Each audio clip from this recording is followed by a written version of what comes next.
If you've ever wondered why we stay in unhealthy and toxic relationships, even when we know we shouldn't and that we deserve better, you're going to want to watch this video. Hi, my name is Dr. Vanessa Milagros, for those of you that don't know me, and I am a licensed mental health professional. On this channel, I make videos on all mental health topics and relationships. So if you're interested in any of those, make sure you subscribe and comment your favorite part of this video or something new you learned down below. Let's get started. Reason number one why we stay in relationships that are unhealthy for us is due to trauma bonding. And trauma bonding is when you form a deep emotional connection with someone who is abusive or toxic. And this is due to several different factors, but one of the factors is intermittent reinforcements, which is essentially where they're giving you love and affection and all of the things that you want in short periods and spurts. And then in between all of that, and what takes majority of the time, is the abuse or unhealthy or toxic behavioral patterns. And so you are left confused because you're seeing this amazing side of them that you want and you cherish and they have in them. However, they are choosing to not give you that. They are choosing to only give you that in bits and pieces. Part of it is so that you stay. But for you, psychologically, it's confusing because you're saying, they are this person. I've seen them. They act this way. They know how to love me. They know how to treat me well. And we make excuses for their behavior because we've seen the good.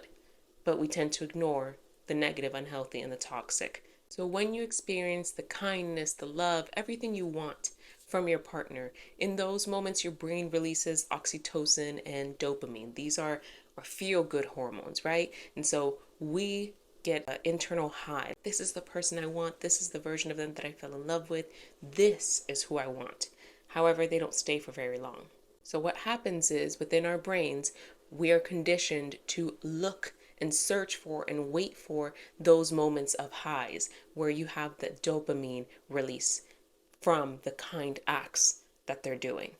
So we tend to tolerate more of the toxic, unhealthy behavioral patterns. And there are actually studies that show links between trauma bonding and addiction and the similarities between the two. And the unpredictable nature of the relationship actually strengthens the bond, making it a little bit more difficult to leave. Number two, and this may be a more difficult one to listen, but I hope you stay, and that is learned helplessness. Essentially, this is a psychological condition where an individual comes to believe that they have no control over their situation, even though there are circumstances that arise that allow them to leave their situation. However, this goes back, so we have to rewind a little bit. If growing up you went through challenges, abuse, manipulation, trauma, and through that, in those situations you weren't able to change your circumstances, you had to just experience the trauma and the abuse and the situations at hand without a form of escape, then you learned internally that there is no way out, that these are just things that you have to accept. And by things, I mean situations that are negative, unhealthy, or toxic. You just learn internally that there is no way out and you have to just deal with it. And this is what starts the stemming of the learned helplessness. That's where it starts from. So it's really the belief that there's nothing you can do that will help or that will change the situation that you're in, even though there are things that you can do. In your mind internally, there isn't. They won't work. They won't help. This develops a feeling of powerlessness, and it makes it more difficult for you to leave unhealthy relationships. I'm going to give you a quick example, and this is on a minor scale, but still important to acknowledge. So let's say within your relationship, you've shared and communicated your needs, and your needs are not extravagant, they're basic, they're healthy, and you've shared that with your partner repeatedly. You've given them examples, you've given them the tools that they need, you've shared how you feel about it, and they still choose to not meet your needs. Over time, if you decide to stay in that relationship, most people, what happens is they just stop trying. They say, you know what, whatever, it's not going to change. I've talked to them about it. I've pleaded with them. I've shown them all the examples and they still don't want to. So what's the point? And the point is not, okay, well, I've accepted that they're not going to change, so I'm going to leave. I've accepted that they're not going to change, so I'm going to continue to accept what they're giving me. even if it's not half of what I need within this relationship. Number 3, attachment theory.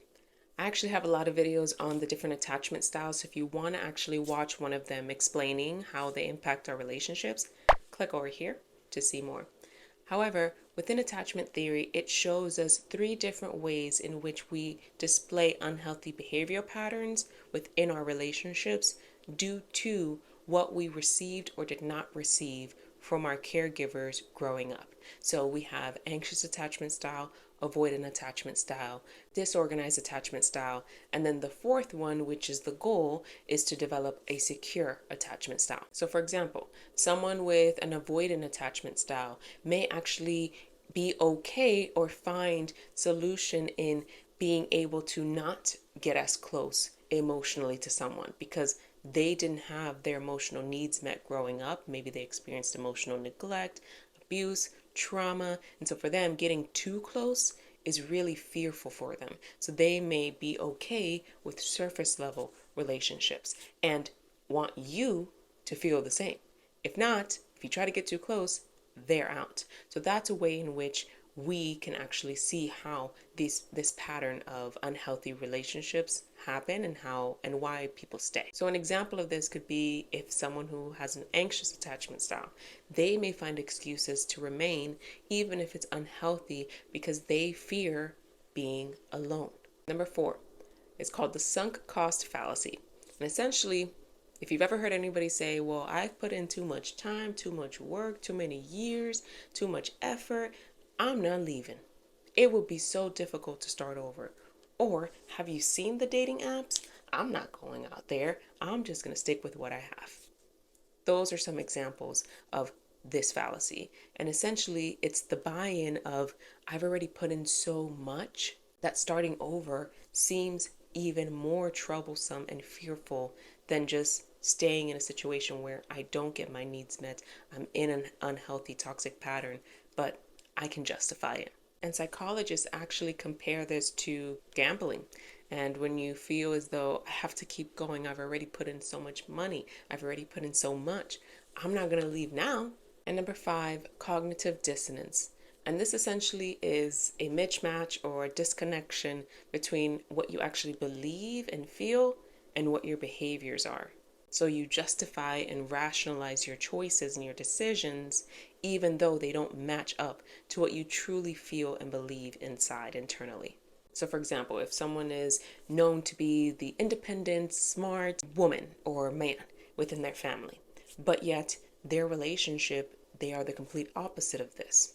Or they may be in a relationship where they're being put down or emotionally disregarded and they continue to stay. Although their belief system is built on independence, intelligence, smart choices, their actions don't line up. And so in order to reduce the discomfort that they may be feeling, they have to justify, well, it's not really that abusive, or I don't really need all of that, or it's fine, in order to make themselves feel less uncomfortable with the situation that they're in. So these aren't matching up to my beliefs. However, I'm going to continue to stay in this, so I have to justify my reasoning for staying in this to help me feel a little bit better.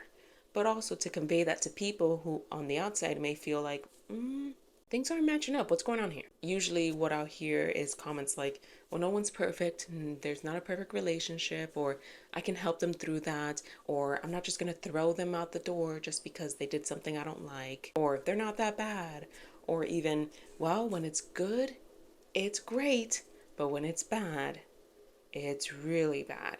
That shouldn't justify either or, right? But they have to be able to do that in order to continue on with that relationship. And there's actually research that shows that when people are confronted or faced with contradictions, they often change their thoughts rather than their actions. So even though this is a clear contradiction to what I believe, I'm just going to change the way I think about it, not change my behavior, not get out of this situation. I think it's important to note that people don't necessarily choose to stay in negative, toxic, unhealthy relationships. There are more deep-rooted, emotional, psychological things going on that develop for them, and it's not just a clear-cut answer of just leave. hopefully this video has started to shed some light on that.